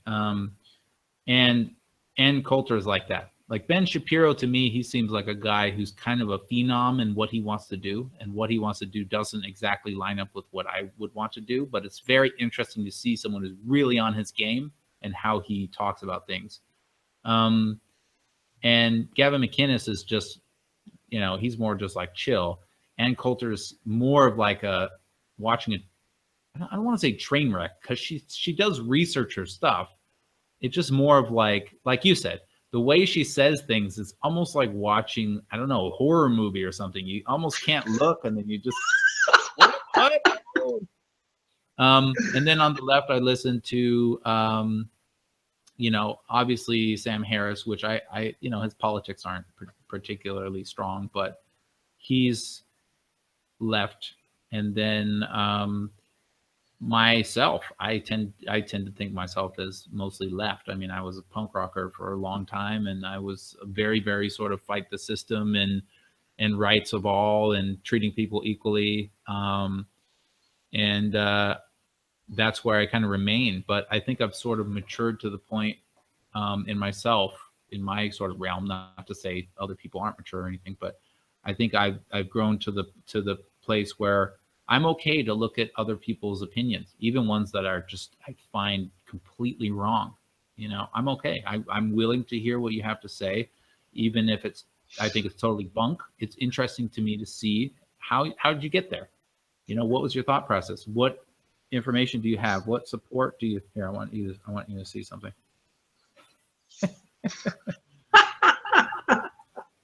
Okay, boy, you can be on the show too. Anyway, I'm really rambling now. We're already on an hour. No, it's fine. I mean, for me, and again, I've always wondered how much of this is just personally for me and how much of this is common to the experience of leaving the Sea Org and leaving Scientology. When I left the Sea Org, and I was aligning and agreeing 100% with almost everything I was hearing coming out of the right. I mean, I remember, this is going to cause some people to throw up in their mouths a little bit, I know. But I remember when I left the Sea Org and I started watching Bill O'Reilly, I was like, this guy's a fucking genius. How come, does anybody else know about this guy?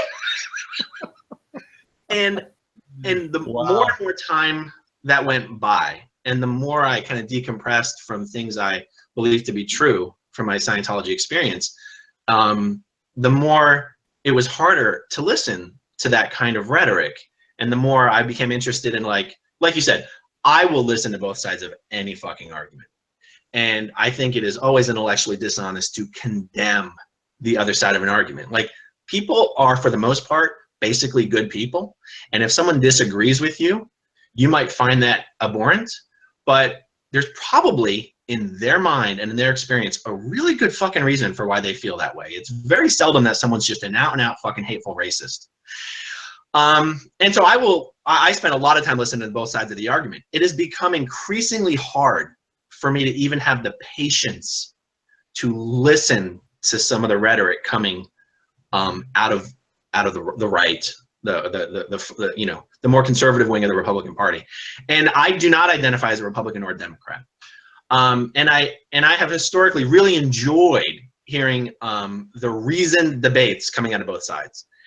The more time I spend out of Scientology, the harder it is for me to align or to agree or to even understand some of those arguments coming out of the right. And again, I'd have to go down a whole checklist of social and economic and policy issues to say what I agree with or disagree with, because I don't align ideologically with either side of the political spectrum. But I've often wondered how many people felt that Scientology aligned with conservatism, and then the more they got out of Scientology, felt that they themselves went more to the left. Because it's easy to assume that because that's sort of how it went with me, that's how it goes with everyone. But you know, there's not really any way to conduct that survey. And if you're on social media and any of the Scientology related groups, you will see that Scientologists have absolutely no consensus on this Trump issue. Although, or you know, not just Trump, but Republican versus Democrat. The voting bloc of the Sea Org members in Hollywood is the only block that went for Trump in like all of LA County. And I might be overstating that. Check it out on Google, but you'll be surprised. It's like I'm like more than 50% sure that's a fact. That the block where L. Ron Hubbard Way exists is the only block that went for Trump in all of Hollywood, or maybe even all of LA County, other than Orange County, other than where Orange County exists. Have you heard that before? No, I have no idea what you're even talking about. Oh, okay. With the voting? No. With the voting. And one of the reasons is that the Democrat Party is more likely to be pro-socialized healthcare. And all these socialized healthcare programs have automatic funding built in for psychiatry.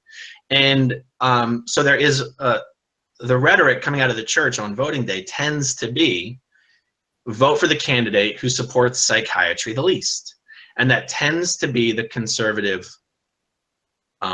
candidate, because they're the ones not pushing these big programs that fund mental health care for everyone. Right. So again, smaller government. Yeah, exactly. And that's why it tends to come out in the wash to lean towards the Republican Party. But on an individual level, you'll be shocked to see how many Scientologists believe that Scientology aligns with liberal values, and how many Scientologists believe that Scientology aligns with conservative values. And I think that comes back to that idea of you tend to project your morality and ideology onto your religion, or you know, cherry pick based on where you stand on that, as opposed to getting your morality or ideology from your religion, at least politically. So anyway, I'm dying to see what the comments are on this video. I'm dying to see what the comments are on this video. Getting into anything political is always a firestorm. But if you're watching this video and you are an active independent Scientologist or a former Scientologist, I would love to know your thoughts on how you felt or feel the Scientology ideology aligns with your political beliefs. That would be a fascinating discussion. Yeah, I think that yeah, for me in politics, I have a different view on it than a lot of people, I guess, or maybe there's some that see it the same way. But first of all, my first kind of reaction to Democrat and Republican when I started to figure out what that was, which was I think much later in my life than most people, was it just seemed really weird that there was all these people who more or less aligned on their beliefs about what to do about these 500,000 subjects. And then all these other people that also just happen to kind of align on what this other thing that we should do on this 500,000 different topics. It just always seemed a little weird to me. Like, so you want, you know, bigger government and more of this and more of that and more of it. Like, you believe all of those things that person also just happens to believe also. Like, what about this third option? It just seemed, I don't know, it was kind of weird to me. And so I kind of just avoided it for a while because I didn't really know what to do about politics. And I never really talk about politics proper, both because I'm not educated in it. I can't remember anybody's name or who passed what bill when. I'm just not super interested in it. But it is interesting to me to kind of track kind of what's going on and everything like that. And I think I have a little bit different way of doing it, which is that because I was sort of, you know, didn't have an education and was kind of down and out for such a long time, I tend to approach things assuming that I don't know the answer. So I rarely will just tell people, oh no, here's what the thing is that you have to do. Oh, here's the truth. I'm always kind of like, isn't it that? Oh, it isn't? Okay, you tell me what you think. Oh, but isn't that this? And oh, okay. It's more of just like you tell me how you're seeing it. And I tend to also feel that with these types of issues, I can't possibly understand them. They're just too big. Like, even just something like, should we have a smaller government or a larger government? I don't know. You know, I can think of a lot of good reasons to do either one. I really don't know. And so what am I left with? My gut. And that's really not, I don't think, a good thing to vote with. Like, I'm going to vote that we have a bigger government so they can make people fall in line. Doesn't seem like a good vote. And if I say, well, I'm going to vote for less government because they're incompetent, or, you know, whatever, I'm not trying to, you know, say what the arguments are, but just whatever the reasons are, it also just seems not enough. And so then I just kind of go, if you guys are experts, you know, if you talk to these, or you even watch these videos of these, like all these Ben Shapiro, you know, types of people that just live and breathe politics, even though they may be completely slanted, like he's completely, you know, right. Those people, whether you agree with them or not, they are experts at what they do. I mean, they know everything that happened in every state forever in every direction. And so I just kind of go, you know what, let them talk about it. It's really not for me. But just as a subject, it is interesting because I view it as part of the psyche, the human psyche. You know, it's how we all align on these ideas. And also it has a kind of a correlation with fanaticism. You know, people get too far to the right, too far to the left, and they kind of go a little bit wingy. And it's the same with any group of people doing anything. Yeah. Literally anything. Football, you know, anything. There's always that kind of few that they just take it to the next level and they just go wild with it. And there's something about that is both horrible and disgusting, but it's also kind of beautiful in a way. You know, it's just that it depends on what you're talking about. You know, it could be just the person that's in total ecstasy of a concert, you know, that's just in heaven. You know, they are the embodiment of enjoying that experience on one side. And then on the other side, you've got, you know, the just, you know, whatever, the jihadist, like psychopath or whatever it is. So it just, the human condition is just fascinating to me. Yeah. You guys know this is still happening.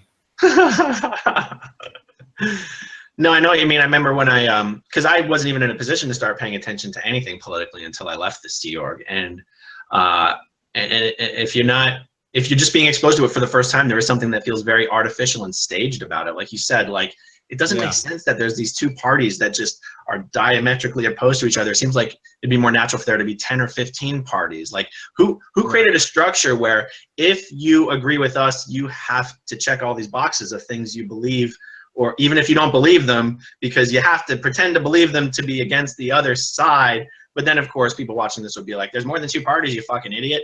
And I'm like, no, I get it. But it does have this feels like theater. It feels theater, and it feels very manufactured, and it feels very fake. And it is one of the things I do regret, is not having the opportunity to do really deep dives in political history and political science, which is probably what would have happened if I'd gone to college. Like, unless you have years to just study this full time, and like you said, do deep explorations into both sides of the arguments, it's almost impossible to ever get to a point of feeling fully educated and informed on the issues and having the nuanced opinion and beliefs that really are honest. Because it's not honest to just pick a side and fight for it. That's it's not educated, it's not informed, it's not honest. It's one of the things that actually I do enjoy listening to about Ben Shapiro, is because yes, he does seem to have picked a side and he is fighting for it, but he at least has a lot of good words to explain his positions. It's not just finger pointing and name calling. And I think he's doing a good job communicating his positions, whether you agree with him or disagree with him. And you know, someone I used to feel like did that on the left was the Young Turks. On the they have a YouTube channel, the Young Turks. I used to love listening to it because I felt like they at least did a good job explaining their positions. And honestly, since the Trump era has started, I've had to stop listening to them because they've just gone so far to the side of everything is bad. They're not interested in explaining views anymore. I can't listen to it. Just like I can't listen to Hannity and O'Reilly. Well, O'Reilly's off the air. I can't listen to Fox and Friends. And I never sat down and watched these programs. I would watch the reviews of the programs on YouTube, but I can't listen to it. It's just, it's intellectual noise. Hannity is unwatchable for me, but the Young Turks have also become unwatchable. So I've had to find other sources of debate to listen to. And that's why I started watching Philip DeFranco on YouTube. Philip DeFranco, if you haven't checked it out, check it out. He does a great job just kind of analyzing, interpreting, and digesting some of the arguments on the left and the right. And, you know, he tends to come out more in the middle, which is where I feel I tend to come out. But anyway. You know, I forgot that you had said something about Bill O'Reilly. That's so funny to me. I have a slightly, I mean, it's a different story. It's not exactly like that. But so first of all, just to get him out of the way, the first time I heard that guy, I was like, wow, this guy's fucking nuts. Like, immediately, wow, like crazy time. This guy is like off his, like, just nuts. And after a while, I've now grown to sort of see kind of where he's coming from, but not to say I agree with him, but I can sort of see his arguments, but I still find him to be really disingenuous. I think he's smart enough to know a lot of times the things that he's saying is just like, give me a break. You know, you're just being a trashy person. And then as far as like the Fox and Friends, I don't know if Tucker Carlson's on there. Dude, but that guy has issues. I'm sorry, go ahead. I find that guy's hilarious. The other ones I don't like. I don't like those other guys. But I find him just so funny. The way his face when people are giving his arguments and his laugh is just so classic. Hold on, I've got my Tucker Carlson interview face. No, I'm not going to do it without laughing. I try to open myself up to all explanations and arguments on all sides. I find Tucker unwatchable. I can't do it. I tried. I was like, how did this guy get on TV? How did this happen?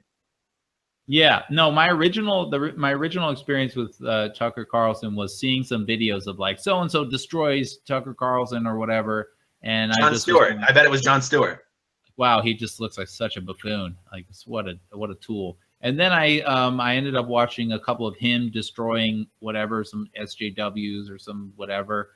And some of those were okay. And then just every now and again, there's one that I'm just like, oh, that is so funny. Like I was talking about him to somebody at work the other day, and I could see the look in their eyes when I even said his name. Like, it was toxic. I was like, just try to hear what I'm saying, people, okay?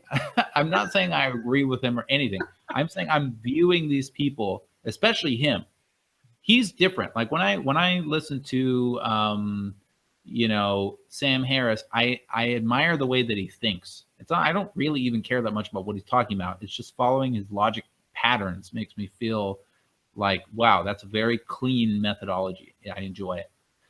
With Tucker Carlson, I don't get that. What I get is somebody he seems like almost like a chess player, he already knows exactly where he wants to get that interviewee to. He knows where to get that person to. He knows where that sort of the hole in the argument is, and he's devised these questions that if they keep answering them truthfully, they're going to get to that pitfall. And so he starts asking them, and then he'll eventually find one that they don't want to answer anymore. And then he basically tries to keep pushing them to answer, and then they won't do it. And then he's like, done. Well, and then he laughs at them and insults them. Like, I wish I could get this. The Tucker Carlson interview is kind of like, that's when he's pretending to be curious about what you're saying. And then the moment you say something, you push back on not wanting to answer a question, it's, you know. Anyway, whatever. You know, I've seen him lose a few times and everything like that, but it's, to me, that's like popcorn, you know, popcorn viewing. It's just entertainment. Right. But I'm really interested in the way people debate when they're not just devolving into fighting. You know, when people are arguing, it's like, I don't want to watch this one. I want to see when people really, really don't like each other or really strongly disagree, and then they still talk it out. That's really fascinating to me. And that's what one of the things that attracted me to Sam Harris's videos is, it's not really his podcast so much as his debates. He's up there standing. I mean, the guy's written a million words about how religion is just, this overall bad force and everything. And there he is debating, having scholarly debates across from people who are like, notable religious figures. And I just find it fascinating to see the techniques that they use. Like, it's like sports. I totally agree. And it's one of the, just like what you just said, can take the kind of attacks and character assassinations that have been levied against him for things he's said that admittedly sound terrible, until you hear him explain what he meant. And he will debate the subject without getting angry, without calling anyone names, without getting too defensive. That for me has been a study in, okay, this is an interchange of ideas. This isn't you have to see it my way or you're a blank. This is an interchange of ideas. And I had the camera was on me, so whatever you just did. Oh, that's he's just licking my hand now like crazy. I don't know if you can see that. It's getting very laggy, but I think they saw it. And also I think the problem with the optimism, the fact that I want to see these intellectually curious debates, like people, when I see some of the smartest people in the world diametrically opposed on some very important issues, that to me is fascinating, and I want to hear these people talk it out. I want to hear them talk it out for hours. And the problem is that is not possible on any of these cable news programs. You have one person get up there and shout a bunch of talking points, and the other person gets up there and shouts a bunch of talking points. No minds were changed. No ideas were exchanged. No minds were changed. And that's why I can't watch that. I watch the programs that analyze and digest the news programs, and that at least I find watchable. And even then, I can only watch the programs that aren't doing it through intensely ideological filters. But that's also why the political conversation in this country doesn't advance. I wish there was a nationally televised program where, someone from the left and someone from the right could sit down and argue about things like, well, I'm not even going to list the issues, but argue about them thoughtfully and for hours. This does not happen. And it's those kind of conversations that at least move the conversation forward and have the potential to change minds. And otherwise, it's just fucking theater. It's just political fucking theater. And it's hard to get anything out of that. For me, it is. Yeah. And I agree with everything you said there. And the other thing that's personally tricky for me with politics is that sometimes I feel like maybe that I know something, but I feel like something might be right or wrong, or this is probably the truth. But that doesn't necessarily render out into, well, what should we do about that thing? Like, example would be like, I personally think abortion is wrong. Almost always. I mean, just in general, because you're killing a potential baby. But I definitely think that abortion for things like rape and maybe even unwanted pregnancy, like if you knew immediately and you just say, and when I say abortion, I don't mean necessarily a clinical abortion, but let's just say like the morning after pill or whatever, aborting that situation. I think that I could kind of see that too, but overall it's kind of wrong. But that's just kind of how I'm seeing it. But then again, it's like, yeah, but I don't want to like make everyone do what I happen to think is right. You know, like, I mean, I feel that way, but if abortion were totally illegal or totally legal, I don't know how strongly I would feel about those things. I don't know if I would feel strong enough to really crack that open and make it that way through politics. And the thing is, I don't feel that way about very much at all. You know, when it comes to like big government, small government, I may come to, you know, believe something, but I don't believe it enough to really try that hard. I never feel that confident that the thing that I believe is just the right one. And of course, all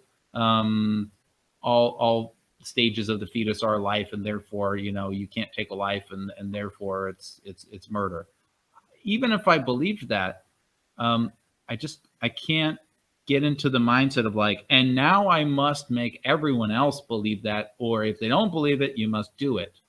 And the inverse of that is like, you know, I do believe that every woman should have the right to do whatever they want with their body. I also recognize that it gets into a really weird legal situation when you talk about abortions, because technically you're talking about another life, sort of, but we're not even really sure. And so it's kind of like, I feel like it's, you either feel one way or you feel another, and then you just get in this mode where you're just going all the way with that thing, because those are the rails you've been on, and there's no turning back now. And I just kind of feel like, in a way, I'm kind of okay just personally not knowing.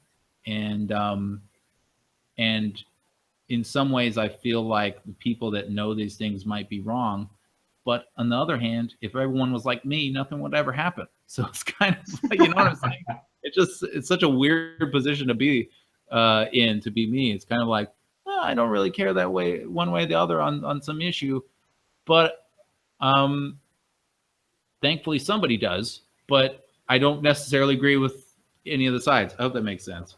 Right. Yeah, it makes sense. It makes sense. Like gun control is another kind of easy to describe. Like, I think that having guns isn't inherently bad. I've shot guns many times. I've never owned a gun, but I've shot many guns, and I've been in places where there have been mass killings that have nothing to do with guns. Like, they use knives, killed 25 people, right? And so I see a lot of those arguments. But on the other hand, it's kind of like, well, yeah, but walking into a Walmart and buying a gun for $150 does seem a little crazy. And it does seem a little crazy that any old person can just kind of go get these high power guns. But it's kind of like, you know what I'm saying? It's just this endless thing with me where I never really decide. I just kind of go, well, I guess everyone else can figure it out. And I know that even just saying that will probably piss off a lot of people, because, you know, that's kind of the anti-political, you know, vibe. But that's just how I am. I just feel like I'm happy someone's doing it. I feel totally unable to do it. I feel totally not up to the task. And I hope that there's just some balance that's struck. I think like you said, the current political sort of split is way more sort of unhealthy for the country than I think some people recognize. I don't think it's healthy to have this level of infighting. And right. I just hope that, you know, people can realize that the thing about believing stuff or even knowing stuff is that you're only one position in a huge spectrum You're only one position in a huge spectrum of wrong. There is no such thing as right, because everything that we think is right now, later we'll find out wasn't right. You know, you're never completely right about anything. Doesn't matter what you're talking about. No one is. I think the task is really to come at things from the point of view of, I might not be right. So let me hear what they've got to say. And they're going to come at me and they're going to try to this and that. And I'm going to be just okay with that. And I'm just going to hear what they have to say. And, you know, I'll process it for a little while and I'll see if how it works with what I previously thought. And maybe I'll stay the same and maybe I'll change and, you know, whatever. But I just don't see that type of thing emphasized on TV either. The thing about this sort of very quick advertisement based, you know, media format is it ends up with what you just said. It's basically Jerry Springer's old show, but in politics. You get on and say something that's sort of racist. You get on and act super offended and upset, and commercial. You know, it's not. There's no progress there. You know. Yeah, and unfortunately, I think what it comes down to is that kind of informed, nuanced discussion just doesn't pull the ratings, because people tend to want to hear things that reinforce how they already feel. And if you want to hear that informed conversation, you have to seek it out. But if you haven't checked out Philip DeFranco's YouTube channel, check it out. Watch a bunch of his stuff. Let me know what you think about it, because anyway, he doesn't need my endorsement, but the type of conversation that he has about politics in general is kind of the conversation I try to have about Scientology. And so that's why I keep bringing him up. All right, so how about we cut it here for the day, and then we pick it back up tomorrow or Wednesday, depending on how the schedule works out. Yep, sounds good. I think if we talk about, my mother's career will be a good one. And if we talk about another topic as well, I don't want to go off into politics because I get a little overly comfortable, and, you know, I just assume that everyone on the internet just knows me and everybody's, you know, cool with how I am. And I know a lot of people are touchy about important things in the world and everything.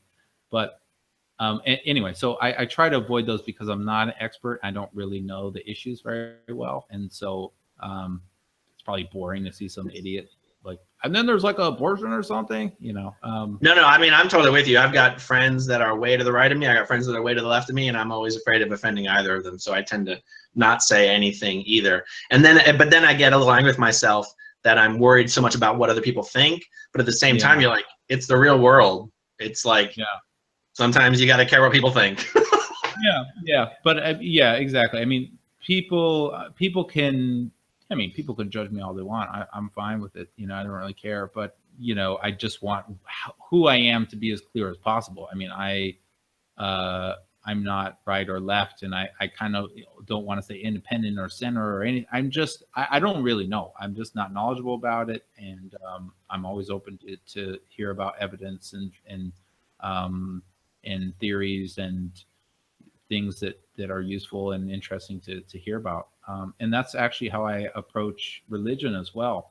I tend to kind of go, you know, none of it seems really right. But that's kind of, that's based on me coming at it from a very sort of, oh, what's Christianity? Oh, tell me more. What? Okay, Jesus. Oh, well, how does that work? And interesting and everything. And I never close the door on it. I always want to hear more. I want to hear about in what ways I may be wrong. You know, if there is a God and you think that you can articulate to me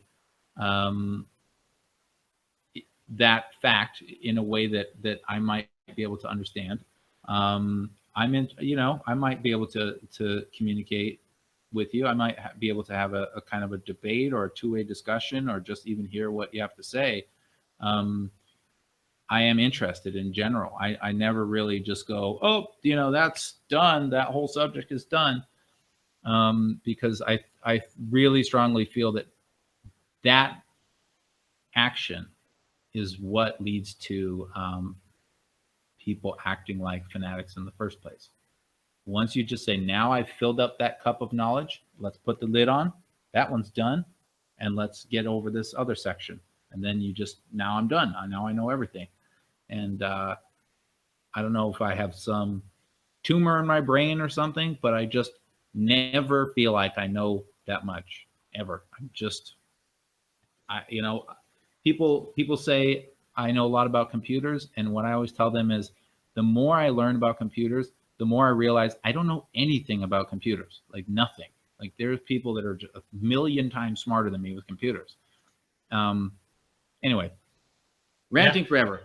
Yeah, we could go on forever, and that's why we won't. I'm wired over here, everybody. Okay. All right. Have a good night. Thanks for watching, everybody, and we'll see you again in a day or two. See you later, guys. See you later.